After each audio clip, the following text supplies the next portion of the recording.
మరి కాసేపట్లో ఇంపీరియల్ గార్డెన్స్లో సోషల్ మీడియా వారియర్స్తో అమిత్ షా సమావేశం కానున్నారు. ఆ తర్వాత ఎల్బీ స్టేడియంలో విజయ సంకల్ప సమ్మేళనంలో పాల్గొంటారు.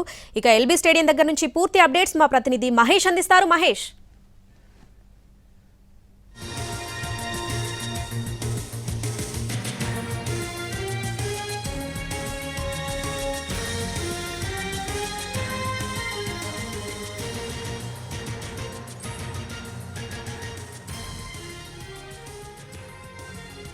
బీజేపీ తెలంగాణలో ఎన్నికల ప్రచారాన్ని మొదలుపెట్టింది.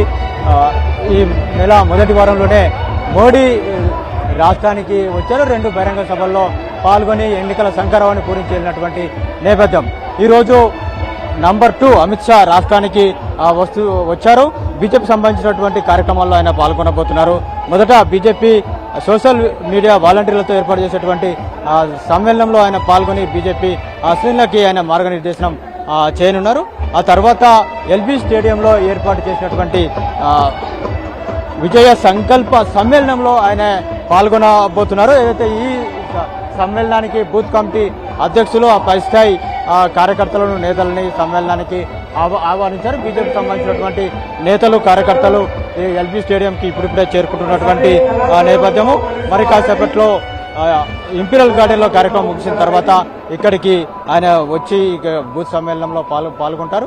అయితే ఏదైతే ఈ విజయ సంకల్ప సమ్మేళనాన్ని ఉద్దేశించి అమిత్ షా ఎలాంటి కామెంట్ చేస్తారనే దానిపైన ఆసక్తి నెలకొని ఉంది. ఏదైతే పౌరసత్వ సవరణ సంబంధించినటువంటి రూల్స్ అమల్లోకి వచ్చిన తర్వాత మొదటి పర్యటన అమిత్ షా తెలంగాణలో ఉన్నటువంటి నేపథ్యంలో దానిపైన ఎలాంటి కామెంట్స్ చేస్తారనే దానిపైన ఆసక్తి ఉంది. అదేవిధంగా ఇక్కడ ఉన్నటువంటి రాష్ట్ర ప్రభుత్వ పనితీరు కావచ్చు, గతంలో ఉన్నటువంటి రాష్ట్ర ప్రభుత్వం ఉన్నటువంటి పరిస్థితి కావచ్చు, ఇక్కడ ఉన్నటువంటి రాజకీయ పార్టీల అంశాలపైన ఆయన ఎలాంటి విషయాలను ప్రస్తావించబోతారనే దానిపైన కూడా ఆసక్తి నెలకొని ఉంది. తర్వాత ఏదైతే ఎల్బీ స్టేడియంలో సభ తర్వాత సమ్మేళనం తర్వాత ఐటీసీ కాకతీయలో బీజేపీ సంబంధించినటువంటి పార్లమెంటు కన్వీనర్లు, పార్లమెంటు ఇన్ఛార్జీలు, బీజేపీ ముఖ్య నేతల యొక్క సమావేశం జరగనుంది. దీంట్లో పార్లమెంట్ ఎన్నికల్లో ఏ విధంగా ముందుకెళ్లాలి, ఎలాంటి కార్యక్రమాలు తీసుకుని వెళ్ళాలి, ప్రస్తుతం మనకున్నటువంటి పరిస్థితులు ఏ విధంగా ఉన్నాయి రాష్ట్రంలో కానీ దేశవ్యాప్తంగా మనం వివరించి ఏ విధంగా ముందుకెళ్లే దానిపైన ఆయన మార్గనిర్దేశనం చేసేటువంటి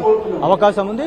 మరొకసారి మోడీ కూడా ఈ వారం రోజుల్లోనే మరొకసారి మోడీ రాష్ట్ర పర్యటనకి రాబోతున్నారు. ప్రత్యేకంగా సౌత్ పైన ప్రధాన దృష్టి పెట్టినటువంటి బీజేపీ తెలంగాణలో కూడా ఎక్కువ సీట్లను గెలపాలనేటువంటి ఆలోచనతో ముందుకు పోతుంది. ఇప్పటికే పార్టీ 9 మంది అభ్యర్థులను ప్రకటించింది. మరొక 8 మంది అభ్యర్థులను ఇవాళ రేపు అధికారికంగా ప్రకటించేటువంటి అవకాశం ఉంది. ముందుగా తెలంగాణలో తామే ముందు ఉన్నామనేటువంటి ఒక ఫీలర్ని ప్రజలకు వదలాలనేటువంటి ఉద్దేశంతో బీజేపీ వరుస కార్యక్రమాలు తీసుకున్నటువంటి పరిస్థితి. Right Mahesh, thanks for the updates.